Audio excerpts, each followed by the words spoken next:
Il est l'heure d'ouvrir notre kiosque Europe 1, ça y est, c'est parti, rideau, on le lève. Nos chroniqueurs pour vous éclairer sur les histoires du jour. Jeanne Daudet a parcouru la presse régionale. Samuel Etienne a lu avec appétit la presse internationale. Emmanuel Dutheil a dévoré et digéré les grands sujets d'économie du matin. Et Guillaume Janton ne s'est pas endormi en regardant les programmes télé pour vous. Bonjour Patrick. Bonjour Patrick. Et on commence avec vos quotidiens nationaux. Et en une, seule Libération, titre, je cite, sur polémique plage. C'est aujourd'hui que la mairie de Paris organise son opération Tel Aviv sur scène. Libé en profite pour ouvrir le débat sur le boycott d'Israël et les moyens pour lutter contre la politique de colonisation. On lit par exemple que depuis une dizaine d'années, l'Europe augmente petit à petit les mesures de rétorsion contre l'État hébreu, mais sans véritable impact. Dans les autres journaux ce matin, chacun raconte son histoire en une, sans parler de l'actualité, de l'explosion en Chine, qui était une information en pleine évolution lors du bouclage hier soir. Du coup, le Parisien, aujourd'hui en France, nous ouvre les portes des nouvelles maisons closes. Le journal nous emmène dans les salons de massage qui dissimuleraient des activités de prostitution. Le Figaro s'intéresse, lui, à la bataille relancée par la Russie, à la conquête de l'Arctique, la course à l'or blanc, enjeu d'énormes réserves d'hydrocarbures et de minerais. Enfin, une photo attire aussi le regard ce matin dans un journal. C'est Jacques Chirac, l'ancien président, passe des vacances au Maroc. Il coule des jours tranquilles à Agadir, dans une résidence prêtée par le roi Mohamed VI. Et visiblement, il se plaît bien sur place, puisque le Parisien publie une photo qui date du mois de mai, où déjà, en compagnie de Bernadette, il profitait du bon air de cette ville de bord de mer. On le voit attablé en terrasse devant un plat de fruits de mer, et on y apprend que ses rafraîchissements préférés là-bas sont le mojito et le pastis. Mais elle est atroce cette photo. Quand Voilà. vous voyez Bernadette Chirac sur cette photo, elle est... Et devant Bernadette Chirac, qu'est-ce qu'on voit ? Le Son sac à main. Le sac à main. À la une de la presse régionale, Jeanne Daudet, quelle histoire a retenu votre attention ce matin ? C'est une histoire d'étourdie, de tête en l'air. Le Télégramme nous détaille ce matin le palmarès des objets trouvés dans les gares bretonnes. La SNCF publie sur le net la liste de ces trouvailles, parfois plus qu'atypiques. Encore le mot est faible. 18 000 objets récupérés depuis mars 2014. Alors il y a les traditionnelles vestes, téléphones, portefeuilles et autres sacs de voyage. Et puis ces 136 enfants malheureux qui ont égaré leurs précieux doudous. J'ai surtout moi une pensée émue pour les 136 parents qui ont dû rivaliser d'imagination pour calmer leur chère tête blonde. Plus étrange, ces 2 fauteuils roulants et ces 5 déambulateurs sans aucune trace de propriétaire. Là, va vraiment falloir qu'on m'explique, peut-être des miracles, l'histoire ne le dit pas. Et puis enfin, on tombe carrément dans le surréaliste. Tout est possible à la SNCF. Voilà, c'est ça. Imaginez, vous êtes agent SNCF, vous déambulez tranquillement dans la gare de Brest et puis vous tombez nez à nez avec un cormoran empaillé. Alors le cormoran, Guillaume, c'est un oiseau aquatique qui fait de 45 à 100 cm. Vous m'avouerez que c'est quand même compliqué à oublier, tout comme ces tortues et ces canetons vivants cette fois, qui étaient à l'abandon tranquillement à la gare de Rennes, qui marchaient tranquillou.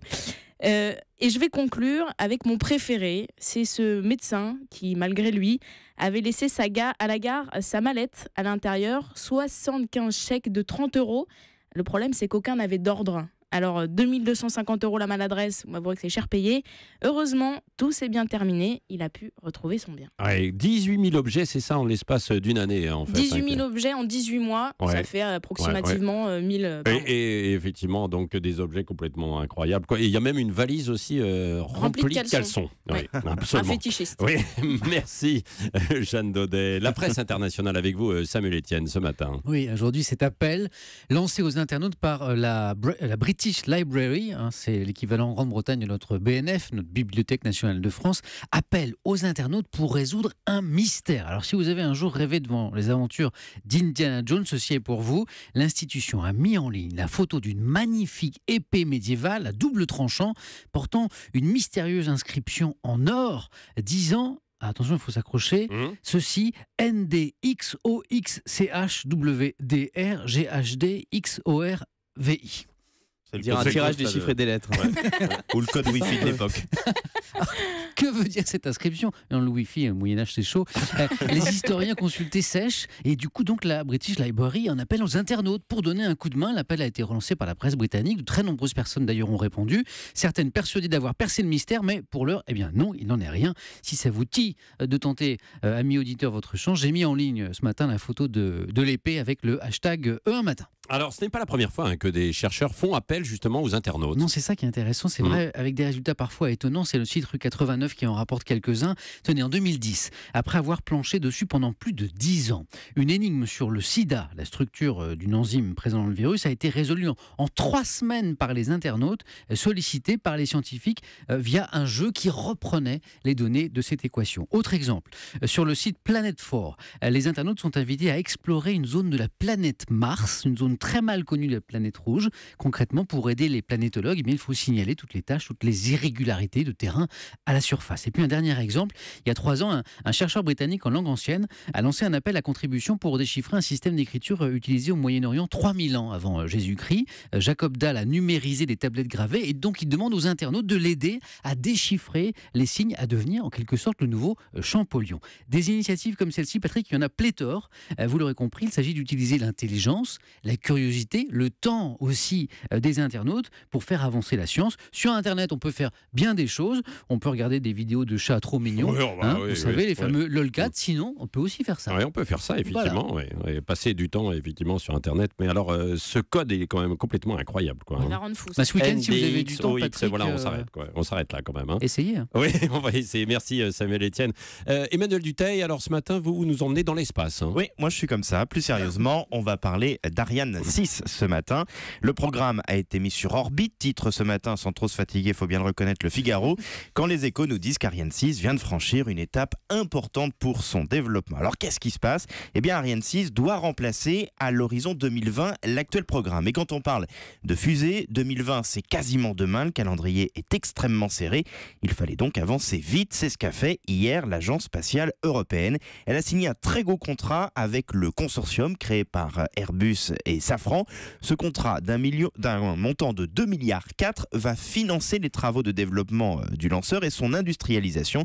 Il y a un an, Airbus et Safran ont décidé de regrouper dans une même entreprise leurs activités de lanceurs civils et militaires. Alors ça peut paraître technique comme ça, mais c'est vraiment capital pour Ariane parce que ça permet tout simplement de tout simplifier, limiter les acteurs dans ce dossier et simplifier la prise de décision. C'est tout simplement une des clés de ce nouveau programme. Comme le disait il y a quelques mois les Échos, si Ariane 5 avait été une rupture technologique, Ariane 6 va représenter une sorte de révolution du modèle économique. La fusée sera déclinée en 2 versions. On aura Ariane 64, dotée de 4 propulseurs pour les satellites commerciaux et les grosses charges, et Ariane 62 pour le marché institutionnel. Alors à quoi va servir précisément Ariane 6 alors ? Il faut voir qu'Ariane est aujourd'hui de plus en plus concurrencée. Il y a notamment l'américain SpaceX qui propose des lancements beaucoup moins chers et qui pique du coup des parts de marché. Dès 2006, son charismatique fondateur avait lancé « Salut à tous, je m'appelle Elon Musk, je suis le fondateur de SpaceX. Dans 5 ans, vous êtes tous morts ». À l'époque, il n'avait pas vraiment été pris au sérieux, mais aujourd'hui, SpaceX, c'est vraiment une réalité.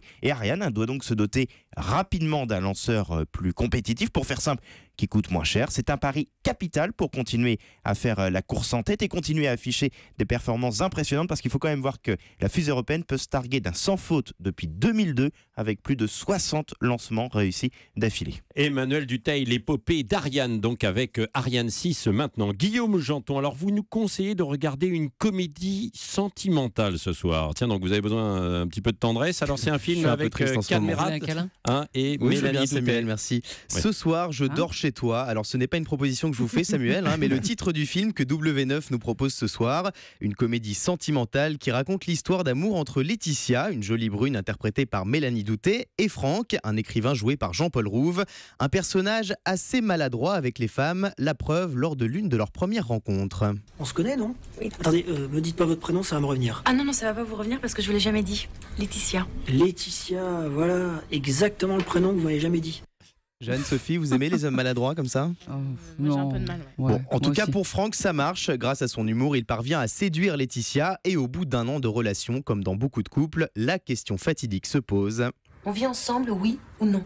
Voilà, vivre en couple, une idée qui angoisse au plus haut point le héros du film, qui pense que la vie à deux est un tue-l'amour, et il est prêt à tout pour que sa chère et tendre n'emménage pas avec lui. Il va même jusqu'à demander un énorme service à Jacques, son éditeur et meilleur ami, interprété par Cadmerade. J'ai une autre solution. Tu viens habiter chez moi, parce que tu as besoin de la présence de ton meilleur ami, parce que tu fais une dépression. Je suis en dépression ? Et non ! Donc c'est non. Alors, sans trop vous en dire, puisqu'on l'apprend très rapidement dans le film, finalement, le meilleur ami de Franck accepte cette proposition. Il s'installe donc chez lui et à chaque fois qu'il aperçoit la compagne de son ami, il doit jouer les dépressifs. Problème, il joue très très mal la comédie. Bonjour Jacques. Bonjour. Voilà, un Jacques très mauvais comédien, interprété par un Cadmerade qui lui au contraire est excellent, comme tous les acteurs dans ce film qu'il faut regarder ce soir. Pourquoi ? Parce qu'il réunit tous les ingrédients d'une bonne comédie, du rythme, un humour potache, parfois assez subtil, mais aussi une coupe de cheveux des plus improbables pour Cadmerade, un espèce de carré roux à mi-chemin entre la coiffure de David Guetta et celle de Natacha Polony. Alors, pour de l'amour, du rire et des coupes de cheveux originales, rendez-vous ce soir à 20h50 sur W9. Ah oui, ce soir, je dors chez toi. Merci Guillaume Janton et merci Samuel Etienne. Patrick, il faut dire que dans la vraie vie, il y a beaucoup d'hommes qui aimeraient vivre avec. Mais il doutait. Si joli. C'est bien une Ah oui, je fiction. croyais avec un dépressif. Ah bon Aussi. Merci, allez, on ferme le kiosque.